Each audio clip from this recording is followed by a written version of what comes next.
And welcome again, everybody, to another episode of the Giants Guys. I'm John Fenley, and with me always from NY Giants Rush is Mr. Craig Santucci. Today, we are only a day away from the Giants' first preseason game. They'll be hosting the New York Jets at MetLife Stadium on Thursday night.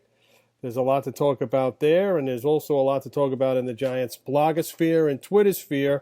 And Craig, that's where we'll open the show today with your pet peeve from the Giants' Twitter sphere. I'm all fired up. John, with the negativity. I've never seen it so negative. I'm at the point where it's just, hey, let's just say as much obnoxious things that we could say, put down as many people as we could say. People, we need to come together as a fan base. And I'm going to specifically, John, if you don't mind, I'm going to go into a specific topic that's got me twisted. Go right ahead. So right away, if someone has a debate with me, I'm cool with that, right? Let's have a healthy debate, conversation, back and forth. That's what Twitter's about. It shouldn't have to be, you suck, you don't know what you're talking about, that's a bad take. Like, the negativity is crazy. And specifically the last 24 hours, 48 hours, it's about Ogletree. So let's just for a second, and please jump in at any time. The Giants have had a lot of middle linebackers since Antonio Pierce. Would you agree?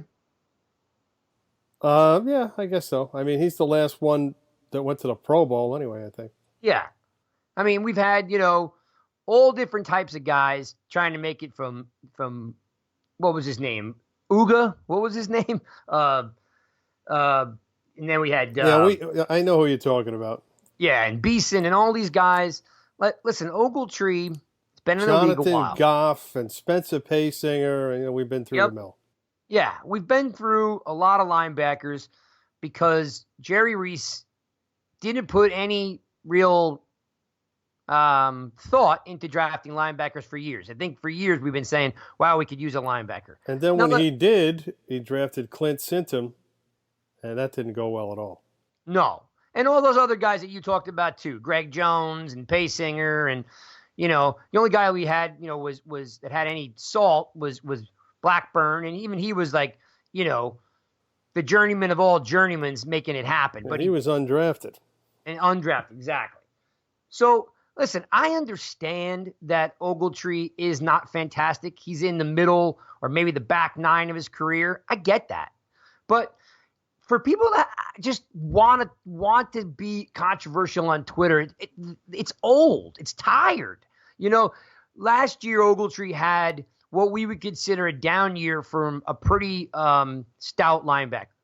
The conversation on Twitter is that PFF says he's the third worst in the league. Okay? But run versus pass, I kindly said he had a better year against the pass than he did in the run. And of course, I got baked for it by this one individual who's ignorant as can be and just is looking to say something controversial. But people, listen, the guy had more interceptions. He had a career high in interceptions, 5. 2 of them returned for a touchdown. He had the most yards after the pick. So in his career, that's his best year against the pass. Whatever PFF wants to rate it, I don't care. Okay? Against the run, it's his second down year, back-to-back years. He over-pursues the play, and it's also his first year in a new system. So, for all you Twitter people out there, just take a chill. Just let's kind of bond together, and try to find some positivity on the season, right? He said, here we are. We're coming up to game 1. Enough with the negativity. I can tell you that Ogletree is the best linebacker we've had in a couple years. He had a great year against the pass for him. Maybe not against other linebackers, but he's what we have. So for him, it was his best year against the pass. And when you ask Ogletree about it, of course he's going to say, I need to get better. You're not going to hear him say, I was great against the pass.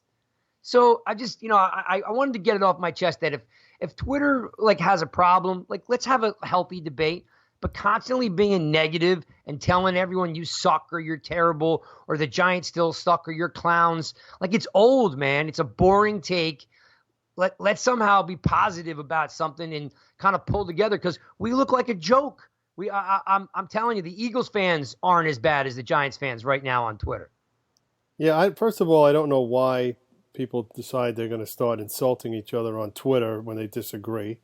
And secondly, why about this issue? Who really cares? Ogletree was out of position last year. He never played in a 3-4. All right? And he's in the middle. He's trying to call plays. They're telling him to, wait before you wait till you see the ball before you go for it, which is not what he used to do. He used to smoke out the ball carrier and go get him. Now he has to wait because he doesn't know if it's a pass or a run. So he's a split second behind, okay? Secondly, he was hurt. How many games did he miss? 3, 4? How many games? Missed a few Look it up. games. Okay, so I wrote that all off. I said, he had a decent year against the pass once he figured out what he was doing. Now, they gave him the responsibility of calling the defense. He didn't know the defense. So now he's got to worry about calling the defense, and he's got to worry about making his own plays. So, and thirdly, he's hurt. So I'm going to give him a pass for last year. This year, if he screws up, he gets no pass. Sure. Okay? And I'm only bringing it up because you got to look at all the factors that come into play. I mean, the guy had 5 interceptions and 2 for a touchdown. Those are all career highs for him. He had 60 yards after the pick. I mean, no, he better. made some key play. I mean, the guy can play the game. All right, he's out of position. He's a fish out of water. All right, he knows the defense now. He's healthy now. He changed his number from 52 to 47. I don't know what that's going to do. Maybe he's trying to be incognito. Maybe they won't realize it's him. They'll still think he's 52. Say, wow, that 47 is good. well, here's the thing, John, and I'll leave it with this. Past the negativity on Twitter, past everybody looking for Twitter followers and likes, okay, is this, this, I don't know if you want to call it an anomaly or this crutch that people have to go to PFF for every stat and consider them the end all. People, I want to tell you right now that I had a PFF official tell me that half sacks are full sacks by their estimation. So every time a linebacker or a defensive end has 5 sacks, they count it as 10 sacks. That is a bunch of bunk. Okay, so what is a missed tackle? A half tackle? Exactly. So while I understand there are people out there like Chris Collinsworth and a lot of these people out there behind doesn't he own that thing? Yeah, exactly. He probably invested in it, right? I think he owns it. Well, I'm not denying it doesn't have value, okay? Like, it's on what we would consider, and I'm in analytics, it's considered another tool, okay? But when someone tells me that a half sack is worth a full sack, I have to question the methodology because that's not an accurate statistic on the field. What other statistics are they bastardizing? That I can only imagine. Yeah. I don't understand them anyway. I just get the information from them, and I write a post for USA Today and say, Kevin Zeitler is the best, or the second best this, or the best that, or, Evan Ingram is this. I don't know what these stats mean. I have no idea. I come from the school where Earl Campbell got the ball, and he ran you over. That's it. Yep. There's no analytics for that. There's only physics. Yep. And again, I get it. I get it that it's a great tool and the game has changed. But for people to try to embarrass you online by using PFF, well, just stop. I mean, because right now, if a company come out and says that a half sack's a full sack, you're making Vernon a top-notch pass rusher because of pressures. Listen, Guess what, people? Guess what? Pressures, okay, is a fraud and get you traded. Sacks get you a bump in pay. Okay, that's it. Yeah, they make you a multi-millionaire. Yeah, when you sack the QB, you're a multi-millionaire. You stay on a team. And for the record, people, like Vernon with all his pressures, okay, is a fraud who got traded. And if you put any stock, who he put the most pressure on, Vernon? Giant fans. Yeah, that's who he put the most pressure on.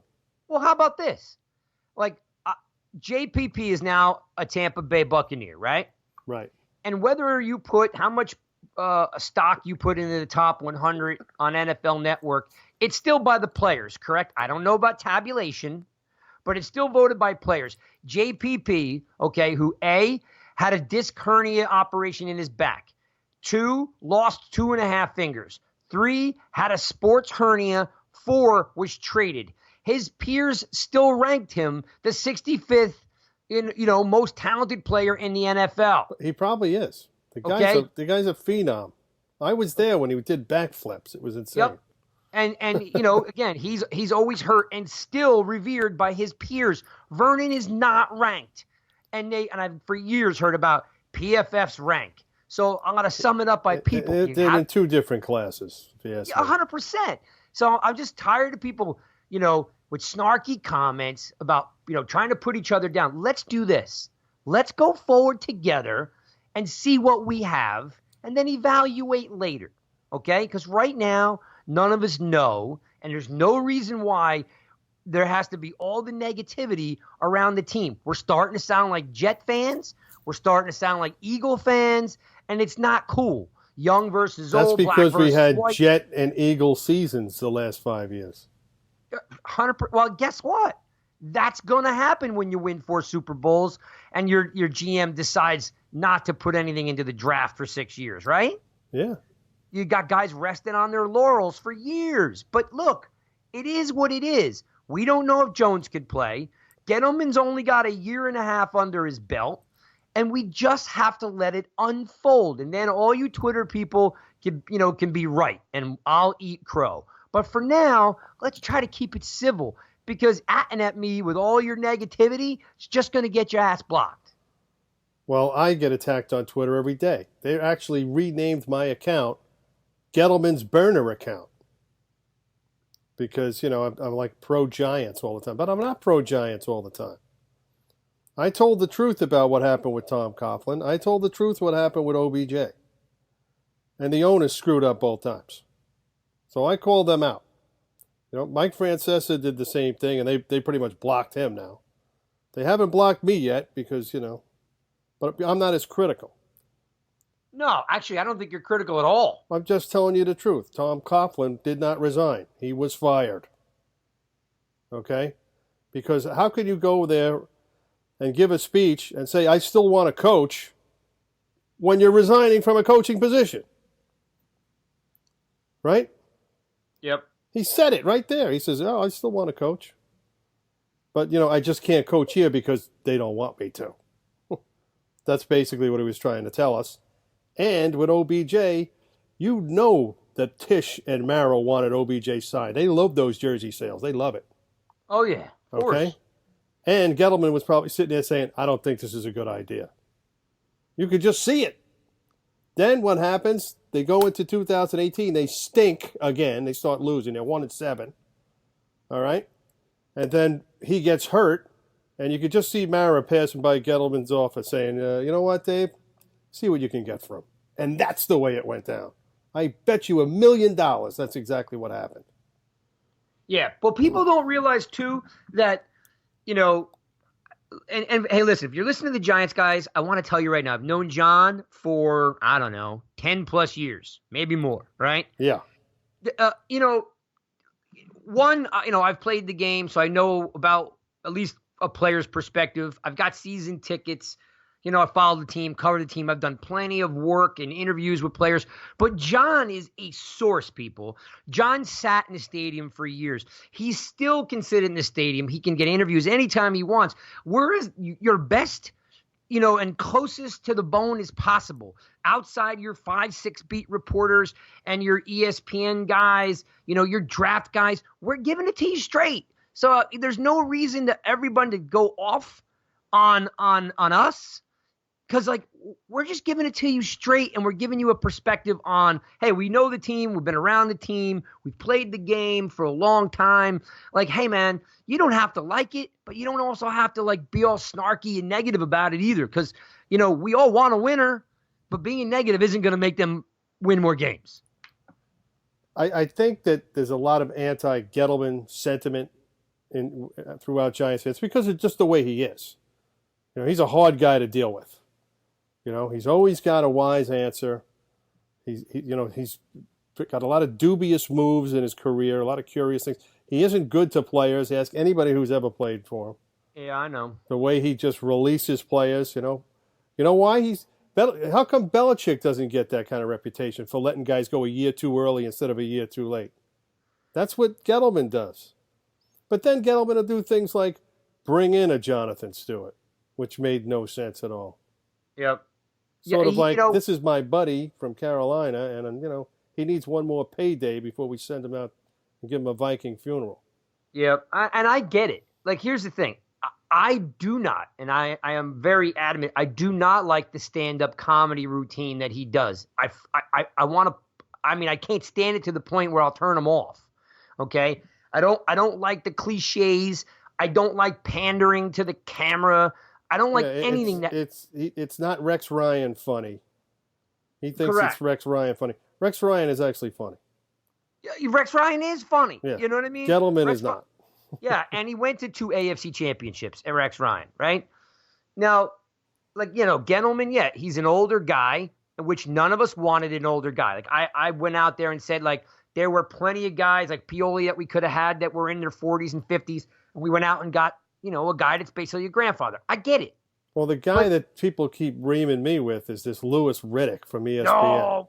Oh my God, that guy hates the Giants. Ever since he didn't get the job, he's been toasting the Giants for over a year and a half. I'm saying, what would he do different if he got the Giants? If he got that job? No idea. I know what exactly. He would have done exactly what I did. He would have taken Sam Darnold last year and Josh Allen this year. That's what I would have done, because I always look at the one guy you can't get for the next 10 years.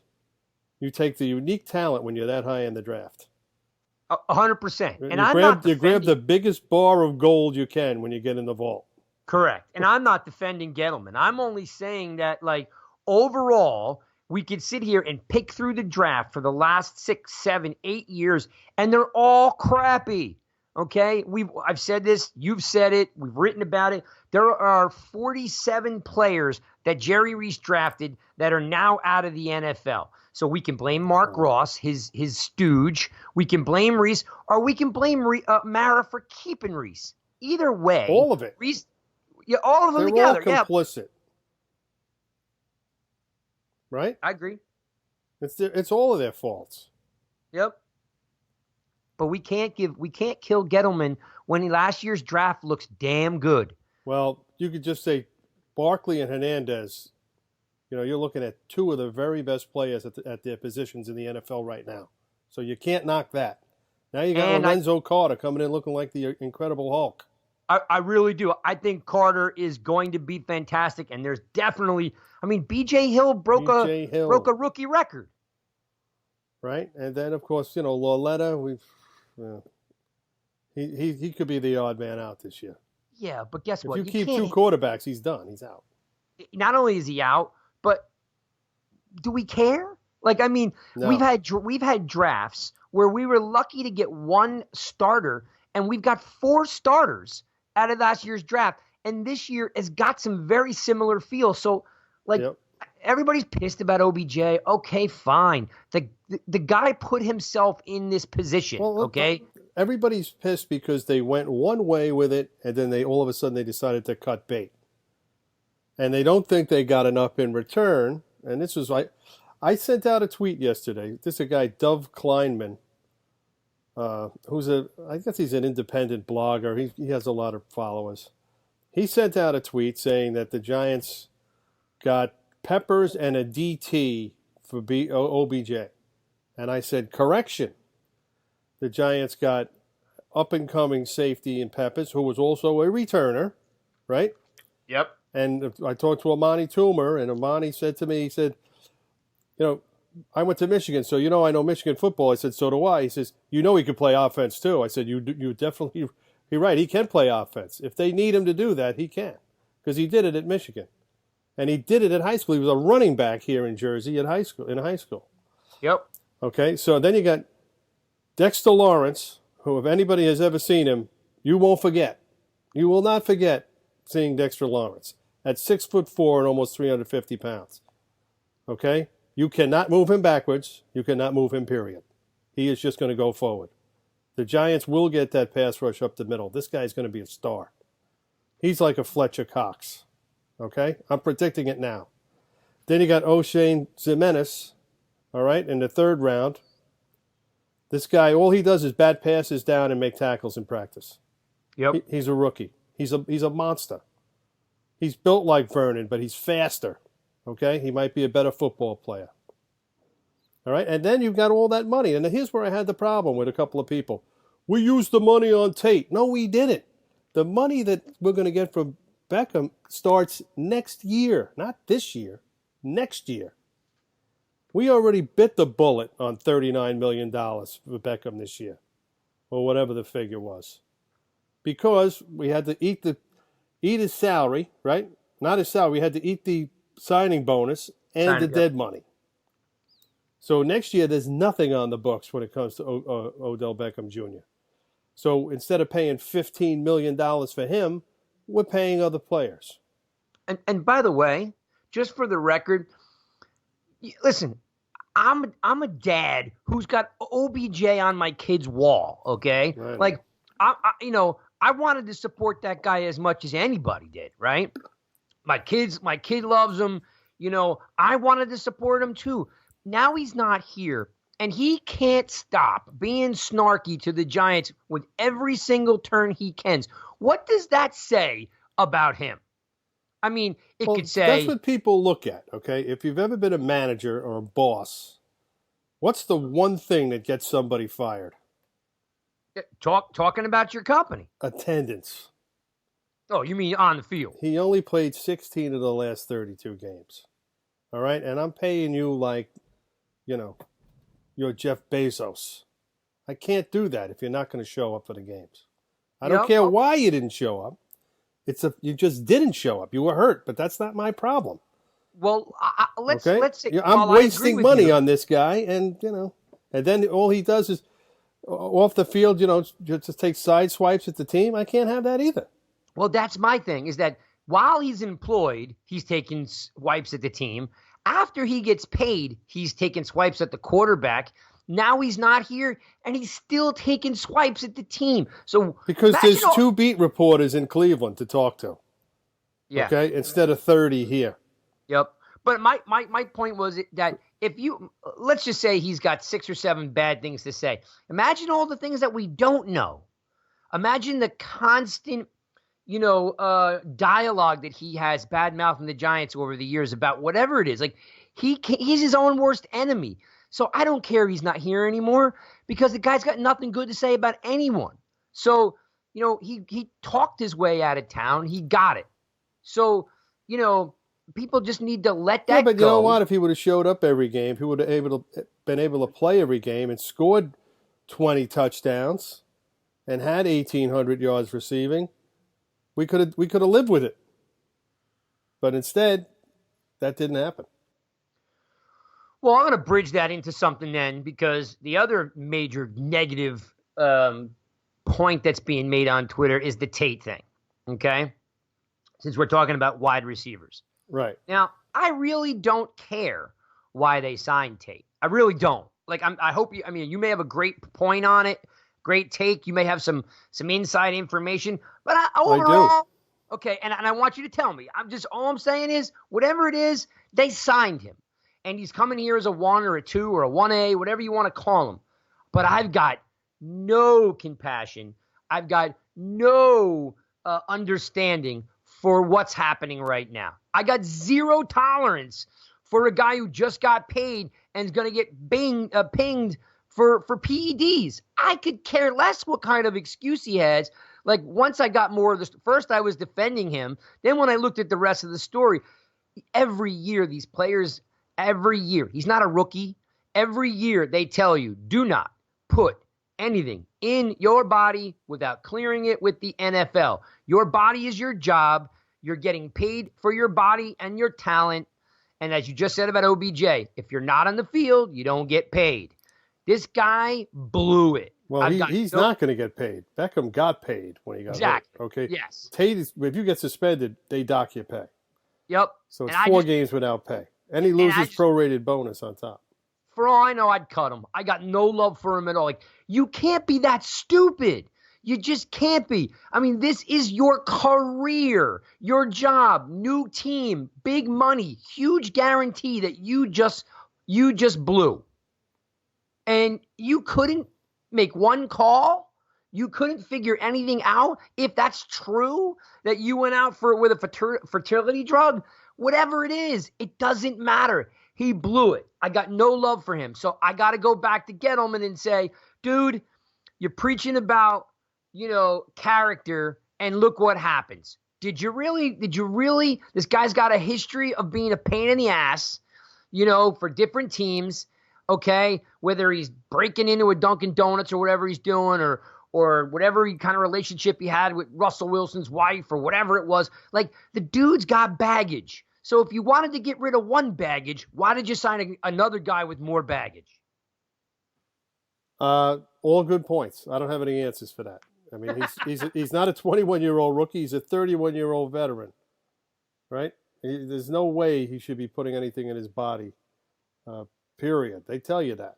When you're a rookie, and you're like prescribed Adderall or something, you don't realize that even though a doctor prescribes it to you, you still have to bring it to the team physician or the league.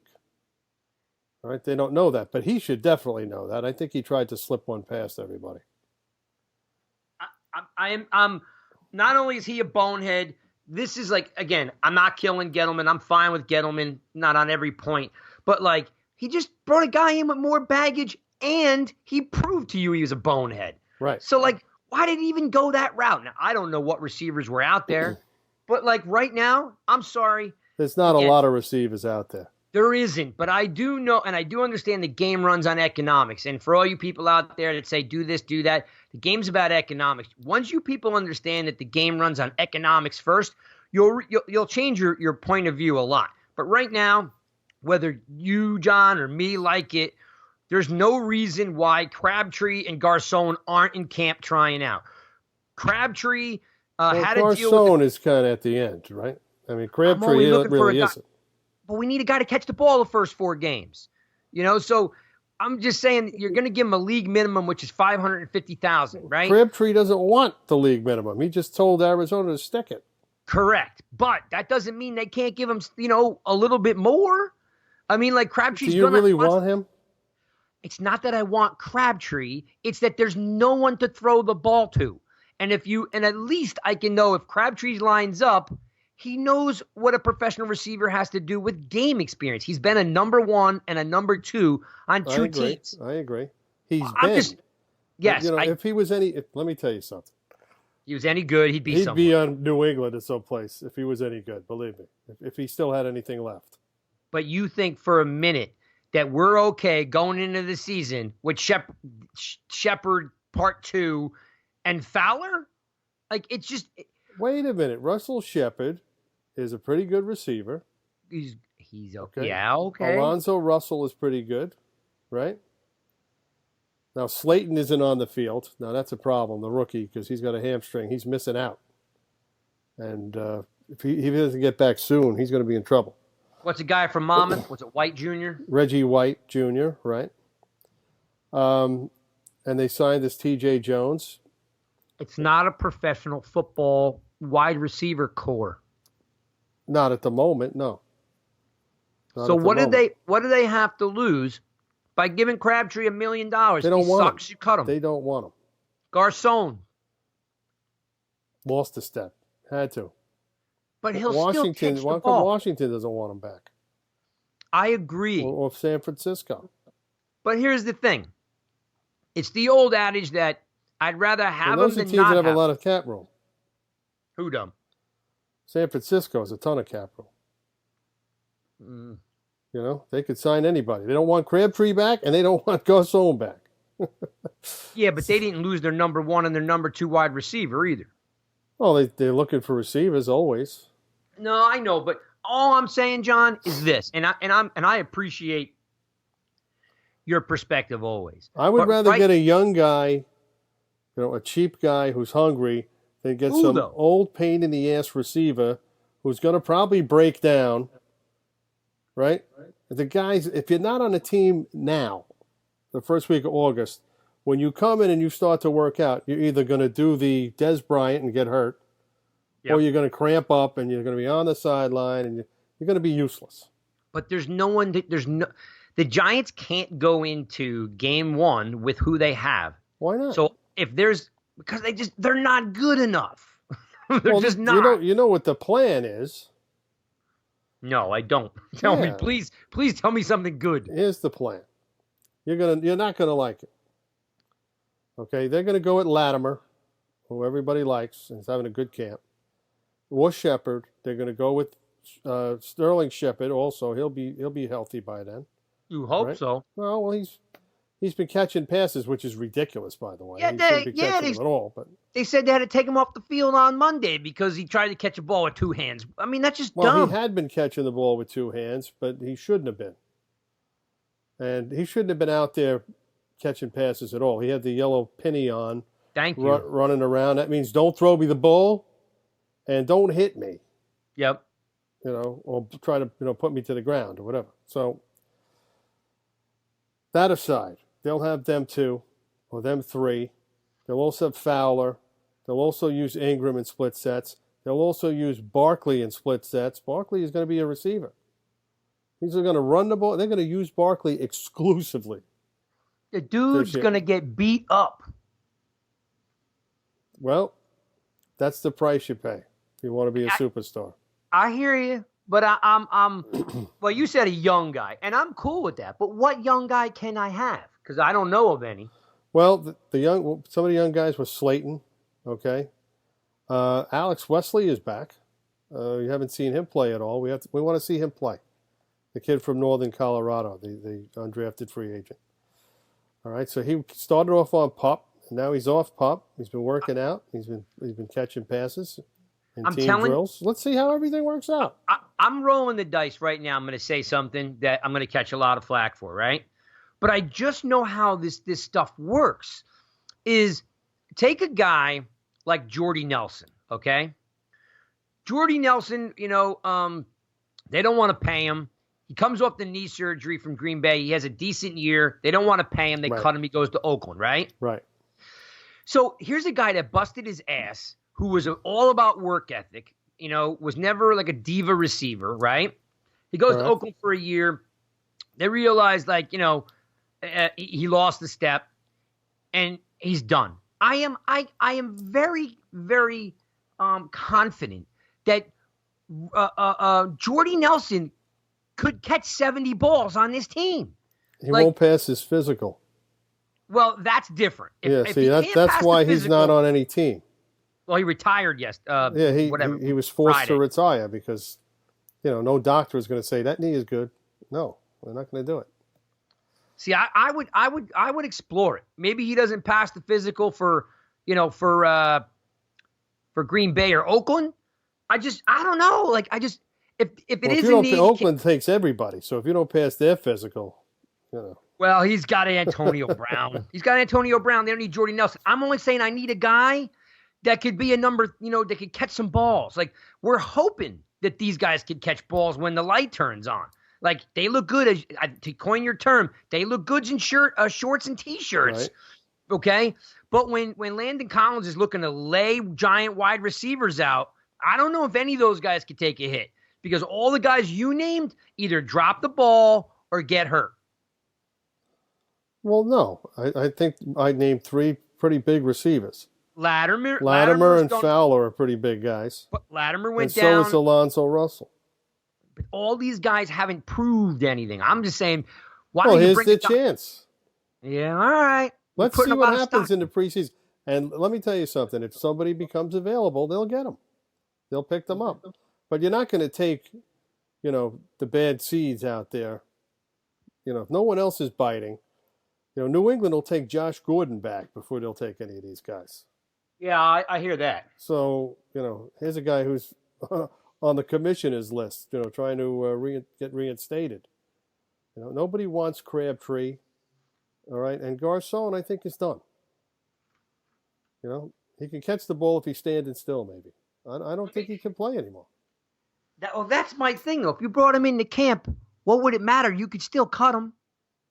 Yeah, why aren't they giving him at least a look? That's they may have well, in passing said, "What do you think of this guy?" And Gettleman was like, "Eh," well, or that's Shermer my was thing. like, "Eh."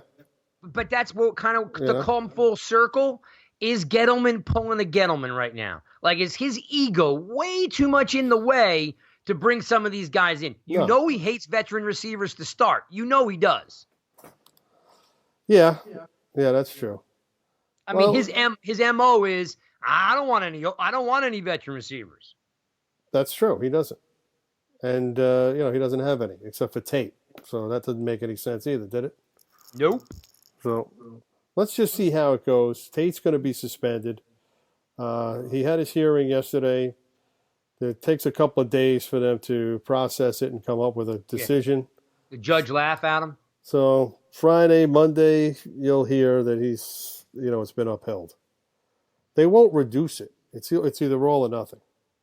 Yeah, I think that's a PED CBA. Yeah, I've seen some PED 2 games and 3 games, but those were the initial sentences.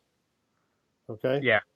And I don't even know why they were 2 games or 3 games. I tried to look that up, and I couldn't figure out why one guy only got 2 games for PEDs or whatever. But I think I'm going to make a guess that some of those things were prescription based. I don't know. I have no idea. Yeah. But let me tell you, he's going to be out for 4 games, and it's not the end of the world. Now, in practice, he has been outstanding, Golden Tate. He has been outstanding. And he's worth every penny they paid him. I mean, he can catch the ball. He makes the receivers miss. I mean, the defenders miss. The first guy always misses him after he catches the ball. Which comes back to my number one in the point. NFL in doing that in overtime. I'm with you, but I mean, he must be a dope. He did a stupid thing. I'm beyond stupid. It's his 10th year in the league. It cost himself almost $2 million by doing it. So who's the idiot? Well, Gettleman. How the Giants didn't know was one thing. Seriously, this is back in April. Yeah. So they're not vetting properly sometimes. Hey, who knows? It's done. It's done. That's fine. Let's move on. Okay. Next topic. You're listening to the Giants guys, by the way, and you tell me if this is where you want to breach this conversation. Yesterday, the New York Giants released their unofficial depth chart. Any thoughts there? Do you want to dive into that a little bit? No thoughts there. Pretty much the only thing that, Tay Davis over B.J. Goodson, inside linebacker. We all knew that because Davis was playing with the ones almost every practice. Goodson was getting some run. Then, of course, he pulls a hamstring, right? A couple of days ago. Goodson. Probably won't play against the Jets. So he's not helping his cause at all. That's his MO. Goodson is made of glass. Yeah, so he's in his last year of his rookie contract, and if he doesn't make a showing this year, he's gone. And I don't think he will make a showing this year. He may not even get the opportunity to make a showing. Yeah. So I had four points to discuss on the depth chart. Okay, hit me. Okay. One was what we just went over, that Davis is the starter and the backup is Connolly. So that I like to see. I like to see the rookie right in there, right? So I was really happy with that. Right. Second point that I wanted to bring up to you, see what your thoughts are, is that Martin is still starting over Golden. Thoughts? He's having a good camp, and he's in pretty good shape, Martin, but I don't see why he's ahead of Golden. Is that a matter of a time thing, that Golden's still on his he's still recovering or learning the program? I think it's just the acclimation coming back from injury and being on a new team. But I think it's just a matter of time. You're right. Okay. Point number 3 is that Hamilton beats out Beal for the backup role. Thoughts? Antonio Hamilton? Yep, beats out Beal. Well, Who, by the Antonio way, Hamilton, they like him a lot because he's great on special teams. So there's always going to be room for him. Beal, if he doesn't get healthy soon, could find himself on IR again. man, we gave up a pick for that dude. Yeah, and that's going to be 2 seasons he's going to miss now. If he goes on IR, unless he goes on short term, but that's a half season. That's 8 games if he goes on, short term IR. Yeah, I was surprised. I thought Beal was making some progress, but evidently not. Well, he's hurt. He's got. I think he's got a groin and a hamstring. So he's got 2 things going on. Last point, at least what I noticed anyway. You may have some other points that jumped out at you, but the last one is that, and I can't believe this, by the way. I just can't. But that P.O. is head of pulley for the center job. You saw that coming.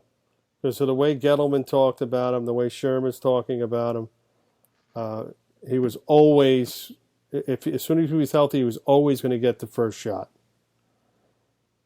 I don't know why. I thought Pulley did a good job, but it's good to have depth. The guy got hurt last year. Maybe if he gets hurt again this year, you got Pulley. So I know, just that Pulley and Pulley could Hernandez. also play other positions. Oh, he can? Yeah, this is what I was told. Because I'm like, I haven't seen him do it. It's got to be guard, right? Well, yeah, he can't play tackle. Well, I mean, I guess he could. In a pinch. I just that, continuity-wise is always huge on the O-line, and you've already got Hernandez and Pulley,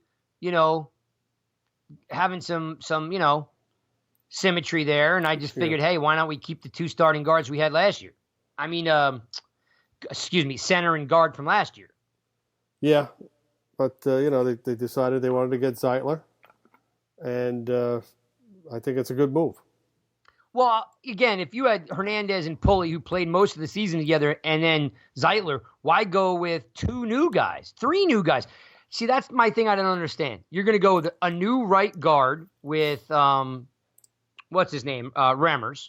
You're going to go with a new... He's a tackle, and right? Zeitler and you're is a guard, right. Yep, new guard, and then new center. It doesn't make sense to me. Like, you've already got continuity with Pulley and Hernandez. Why not and Solder? Why not have one half the line, be the anchor because they've been playing together? They're looking at it as upgrades. Yeah, I hear you. So, no, I understand what you're saying. I just, from their perspective, they're looking at it as an upgrade. Yeah, I hope so, because I don't know. I do not think that Pulley started off really well. What do you mean, last year? Yeah, no, he wasn't nothing to, he wasn't nothing to call home about the first 3-4 games. Yeah, but he settled down. He settled down by the end of the season, and he's still good. He's still good in camp. Like Sherman said the other day, they're neck and neck. It's just that we're going to give Jalapeno the first shot. Yeah, again, listen, they know more football than I know, but my thought is, okay, so Pio goes out in whatever he went out in game 4, game 5, and Pulley steps in, and then Brown comes, and all of a sudden we have a Russian game. So I think it's a good problem to have. Yeah, well, yeah, no doubt. Okay, what's the other guy you have on your depth chart? The other one was I got one. There was one more. I'm looking for it now. It was Baker, and I know we had some issues with kind of coming back into the first round for him. But yeah, he was the first cornerback picked in the draft, right? Yes. So there you go. Maybe that's why they did it. They wanted to get the first guy. So I'm kind of thinking like they have him listed right behind Jenkins, right? Do they have him listed behind Jenkins? And who's on the other side of the field? So hang on, let me pull it up because so Baker's going to start actually. Then I guess Baker's on the right. So who's the slot? The slot is either going to be Love or Haley. Got it. Okay. And I think Love Haley's been playing well, but he got a little banged up too. But Love has been, he's really a second round pick they got in the 4th round. Yeah, Love. He's pretty good. The Giants, of course. I talked to yesterday for Giants Wire, interviewed Madeline Burke from MSG and Giants.com. You know her? Yeah, sure. We had a nice conversation, and she told me the two guys that stood out to her in camp the most were Corey Ballantyne and Julian Love. Really? And I said, yeah. I said, wow, two rookie cornerbacks. She says, yeah, both of them are outstanding. And then I asked her take on two guys that are getting a lot of buzz, C.J. Conrad, the free agent tight end out of Kentucky, and Jake Carlock, the LIU kid. And she said, man, those guys are all over the field. Carlock is everywhere.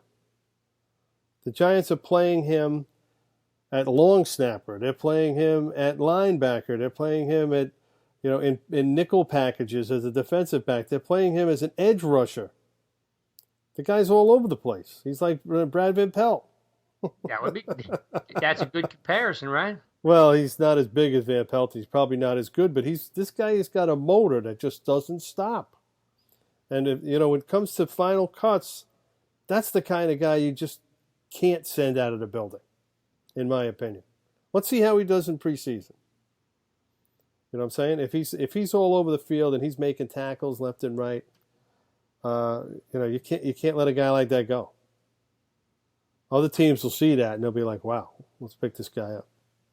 Does Madeline Byrne work for the Giants or does she work? She works for the Giants and she works for MSG. Okay, that's what I thought. Okay. So if you go to Giants.com, you'll see she does interviews for them. And if you go to MSG's Giants Training Camp Live, and there are other Giants coverages post game. That's what I do every week. I interview somebody from that show. So last week was Amani Tuma. This week was Madeline. Next week it'll probably be Deal, maybe even Bob Papa. So, or who else is on? Victor Cruz. I'll probably get Victor Cruz. Bob's kind of busy. I wonder what Vic's up to. I'd like to see him. He'd be a great wide receiver coach. Yeah, I don't. He's there. I don't know if he's doing any coaching. I mean, you see a lot of ex-Giants there. Burris was there the other day. Plaxico. So, and of course they always have Tyree. He works for the Giants. Charles Way works for the Giants. Yep. Jesse Armstead, right? There's a lot of ex-players hanging around. A lot of positive role models. I don't know what Plaxico was doing there, but... Man, one mistake he's got. Well, I'm sure there was more than one mistake. Oh, he's made more than one mistake. Come on. Say, one big mistake, right? Which led to about 30 small mistakes. Yeah. But by any chance, did you see the video on Dexter Lawrence about him choosing to become roommates with Daniel Jones? Yes, as a matter of fact, Madeline Burke was telling me about that yesterday. I said, that's kind of an odd couple, right? She says, it's unbelievable how they keep each other in check. Lawrence talked about hitting Jones. When Duke played Clemson, Jones could move the ball down the field, just couldn't score. That was the thing. He couldn't score touchdowns. But he said right away, he said, this guy's pretty good. He figured that he was a pretty good quarterback. But he said he was asked, did you lay a hit on Daniel Jones? And he said, yeah, and he's still feeling it. Yeah, at 340 pounds. Yeah. Yeah, I thought that was a pretty cool piece of video because, he basically, what I got out of it was he realized that Jones was taking a lot of crap, for, his position being drafted and so forth. And he figured that he'd help him keep him grounded and motivated. I thought that was pretty big. Yeah. Oh, absolutely. Yeah. I mean you don't hear that out of young guys. They're usually not that mature. No, not at all. Not at all. But I'm glad that these guys are all getting along. It's good camaraderie there, which is nice to see. Especially the young defensive backs are getting along too, even though they're in direct competition with one another. It's a big group.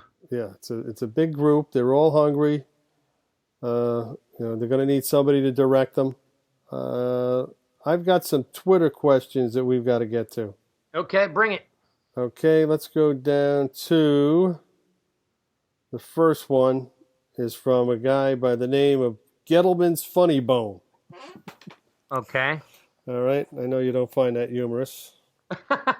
I do when you say it. And I'm just going to throw this one out to you. Your All long right. shot to make the 53 man and your surprise cut. Oof. All right.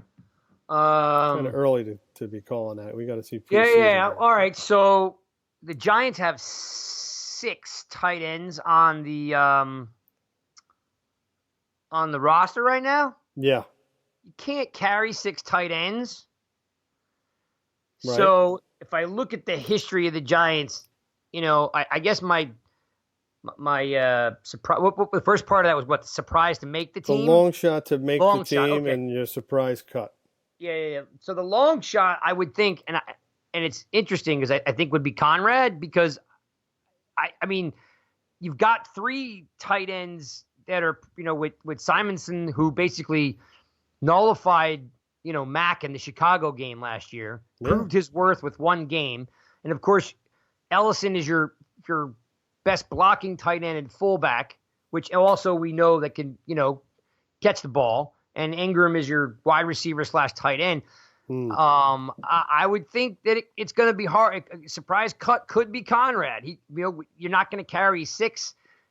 I don't know if you're carrying 4. So I'd have to maybe think it might be Conrad, because I hear he's having, as you just alluded to, he's having a great camp.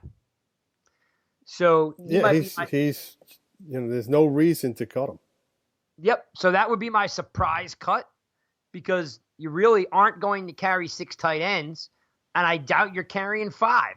Well, they could carry 4. They could carry 4. Yep, He'd you're be right. the 4th. All right. Well, so again, that would be my surprise. I'm just, I'm just thinking off the top of my head here. If I put more thought into it, I might come up with something else. Surprise cut, and then surprise to make the team, right? Surprise. Yeah, that's your surprise cut. Surprise to make the team. I would be Perkins. Really? Okay. Yeah, I can't see the value in a guy. Like, I watched every snap the guy took. I know. And I just don't. Again, and I like the guy. He reminds me of a guy to be great in the front office, right? He's a great locker room guy. I'm only saying this because of what I saw. Every single snap I saw, it's the speed. He just doesn't have a burst, and he's consistently caught, at the line, behind the line, and we've got Barkley, of course, and then Gallman is your number 2. I mean, Smith comes across as a change of pace back because he's big, so maybe he's a goal line, or he's bigger in stature. I don't know. I think it would be Perkins. Okay. Next question. Who was on last year's 53 that will not be on this year's 53? That's still there. Oof, that's a tough one. I got to look this up. Lippett got invited back to camp, right? I believe so, yeah.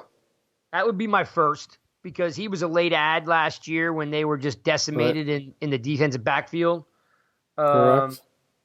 So he would be my first thought, and then my second thought would be, I mean, they need all the receivers. Wheeler's not going anywhere. He's the backup. You sure about that? Well, they list him as 2. Maybe because Big George, maybe. Well, he's got a concussion right now, so. Oh, then Wheeler definitely is staying. I can definitely see Big George ending up on IR if push comes to shove, if he doesn't, come back soon. Made last year's 53. Again, I guess Lippett doesn't count as making 53 because he didn't start the season on the Giants. No, but he was on the team. Yeah. Yeah, Lippett would be my first one, and then, last year's 53. You got one here, and you got one for this? Yeah, I said right off the top of my head, if they only keep 2 quarterbacks, it's Lauletta. Oh, didn't even think about that. Yeah, okay. And why are they? Well, here's the thing: Shermer likes to keep 3 quarterbacks, so he may make it. Yeah, but he seems like he's got a soft spot for Tanny. Yeah, so one of those guys is going, and maybe both of them. Yep. But you were talking about Gallman, and he's going nowhere. He's at practice. He's playing. He's just, he's just Gallman. He's entrenched on this team. He's their number 2 back. I wouldn't be too concerned about him. Right? Last time we spoke, you were like, what happened to Gallman? Yep. Well, he's here, and he's going nowhere. One guy that is with this team that I don't understand his role is Avery Moss. Oh, wow, that's a blast from the past. Yeah, he was benched on the parked on the practice squad last year. Yeah, then he was hurt. There was a couple of things going on with him, and now he's playing. But I really don't know if he's distinguishing himself at all. I don't think there's any room for him. So we'll see. But technically he wasn't on last year's 53 though. No, he wasn't. He was? No, he wasn't. No. Yeah. Okay. He wasn't. Okay, so that's kind of a question that we really don't have an answer for. All right, so unbiased NY Giants fan base is asking me, how do you see the secondary shaping up with nucleus of vet and young players?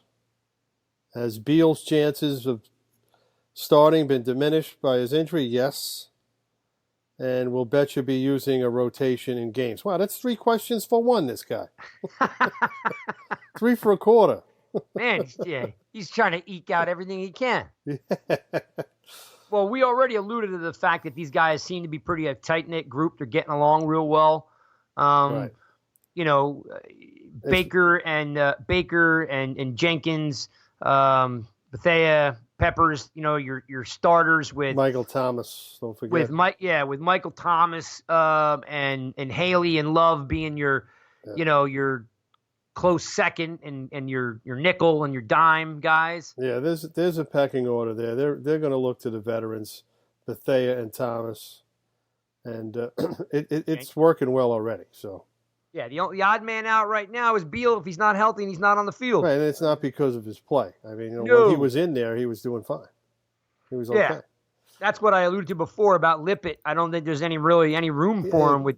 Yeah, there's only so many spots. Yep. But as for Betcher using a rotation in games, yeah, he's going to use a rotation everywhere. That's his thing, mixing and matching, especially up front and going to nickel and dime packages. I mean, this is 60% of the 60% of the snaps he's going to be doing this on. So, yeah, and if you're talking about a frontline rotation, absolutely. In fact, I could take it a step further with a key player to watch because he's right now an anomaly. Nobody knows what he can do. Is McIntosh, because you're going to have a rotation with Hill and Tomlinson and Lawrence and they have this guy Olsen Pierre who I was played gonna say, in Arizona, who they really like too. So yep, Pierre rotating in. Yeah. Even what's his name? Who they brought back? John Jenkins. Jenkins, big dude, yeah. Jenkins. So those guys are going to get snaps. The guy to kind of watch out for in that rotation is how much snaps does I mean, he seems like he's healthy. He's been cleared to play. So what kind of impact can McIntosh has? Because he's going to need to make an impact after missing the entire year. Right. You want McIntosh to get to the point where he's the 5th or 6th guy they rotate in over Pierre. They'll rotate Hill out a little bit more too because he played a lot last year. He didn't come off the field a lot. No, and in fact, I don't kill me for not knowing the exact stat, was he started off with like 25% of the snaps. At the end of the year, he was up to like 70% of the snaps. He was on. They didn't have anybody else. Yeah.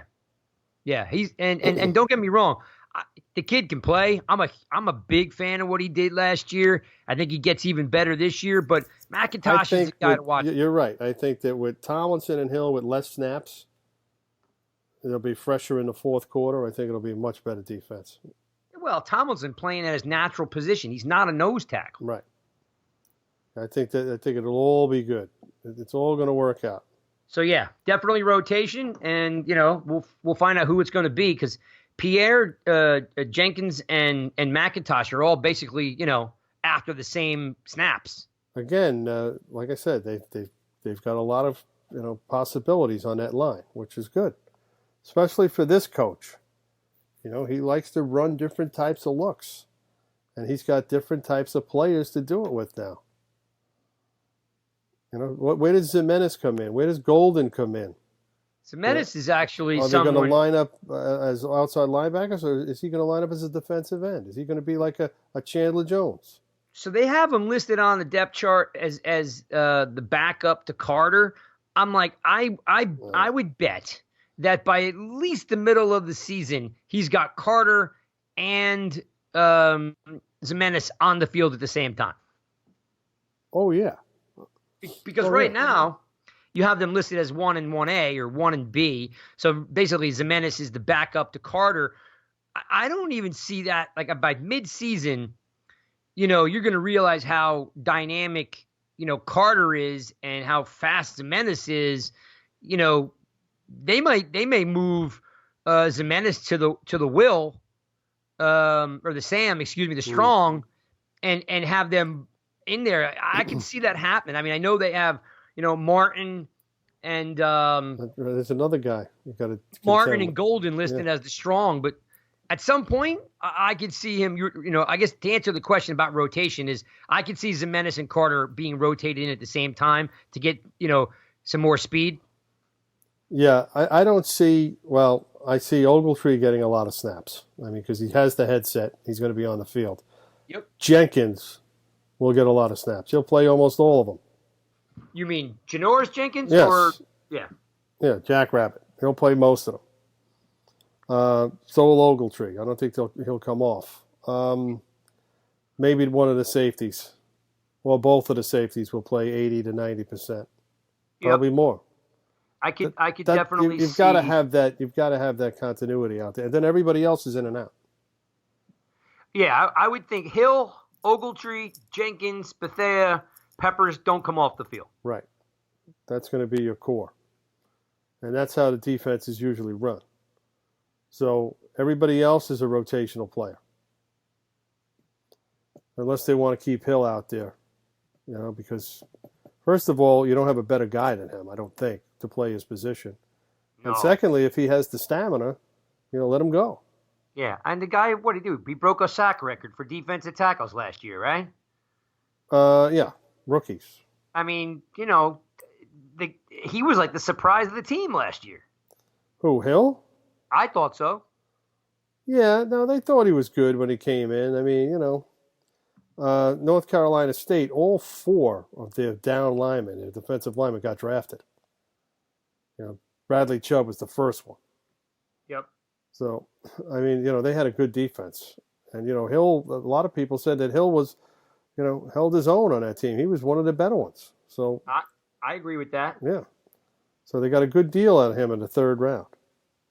I really like him. I actually think he's got a lot of Leonard Marshall in him. Oh, I hope so. Leonard's one of my favorite guys, one of my favorite players. All right, let's talk about the real quick. Oh, go ahead. Here's the stat.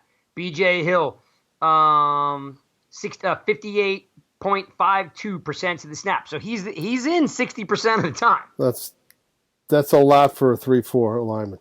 So I think, like you just mentioned, he's got the stamina, and he came up with the sacks and the pressures. Like I think they can lean on this guy. I think he's kind of a sleeper. Yeah, I don't know if he's a sleeper anymore. I think he's a known quantity. Yeah. I think I see him more of as he's like an anchor now. I mean, he proved himself that he can do it. So, yeah. But again, big guys usually get rotated. But if he's got the stamina, I think to your point, if he's got the stamina, why not?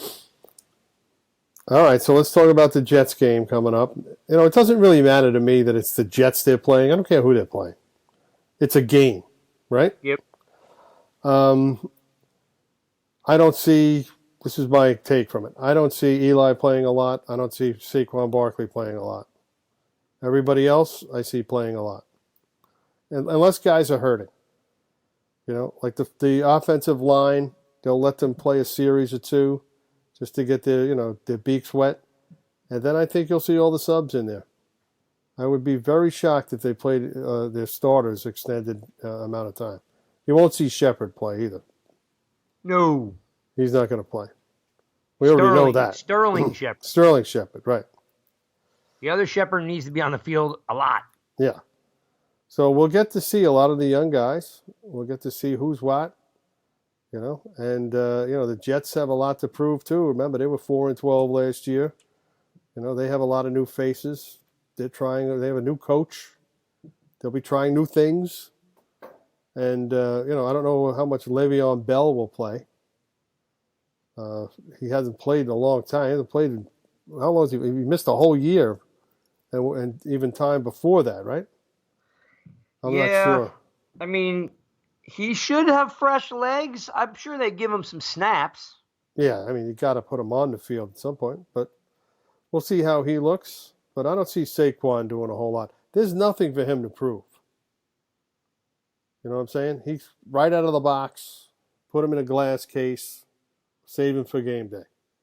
Well, the way the Giants are going with injuries, yes, bubble wrap him up and sit him on a sideline. Yeah, and Eli, I guess he'll play a series, but Daniel Jones is going to play a lot. Yeah, he better. They want to see him play. I want to see him play. In game situations. When you see him in practice, they tell him not to take off. In games, he's going to run if he gets in trouble.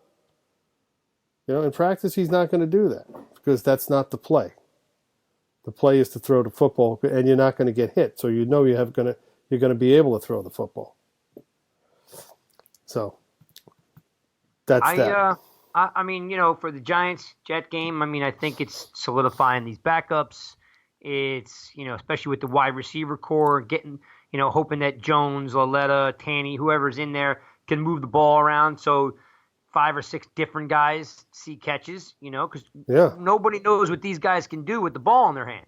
True.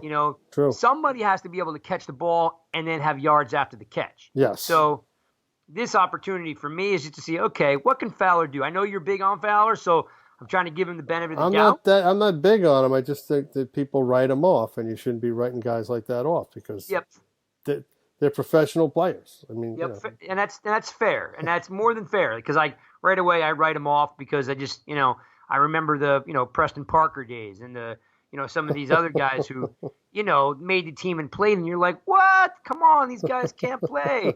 But I mean, again, they're phenomenal athletes, but this is it's the pros. There's 1,800 guys that make this league, right? So I want to see Fowler play.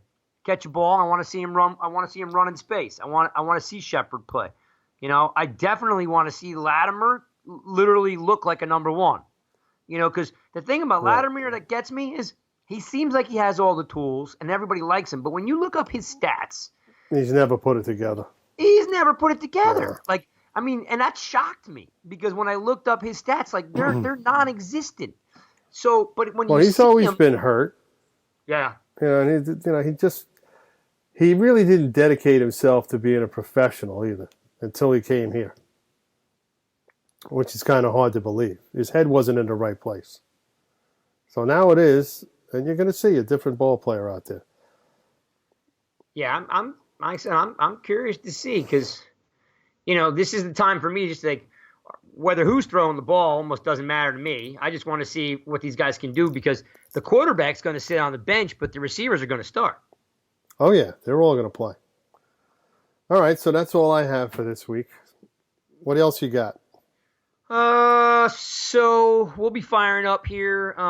Beginning of the season, we usually hand out assignments. So, I've got Spiro will probably be doing, the film room again, which is kind of highlighting a guy that, maybe didn't fulfill his assignments the week prior. Right. And Mike B does the Monday Morning Manning. And then, of course, Michael Stewart does either he does college stuff or, he's on the rookies. So we should be, cranking that up real soon.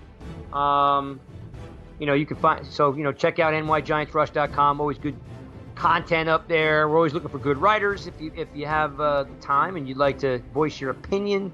And of course, you can always politely tweet me at nygiantsrush. anyone else is just gonna fling nasty, snarky comments at me, I'm kind of over it. Looking for good narrative, not bad, tired, old narrative. Looking for positive. In fact, Correct. anyone who says anything nice, I'm gonna blow that person up because I want them to know that positive is what we're looking for. You got it. And don't forget to subscribe to the Giant Insider, which I am a contributor to, and Giants Wire, which is part of USA Today. That's it. That's all we have for this week. Enjoy the games, and we'll see you next time at the Giants, guys.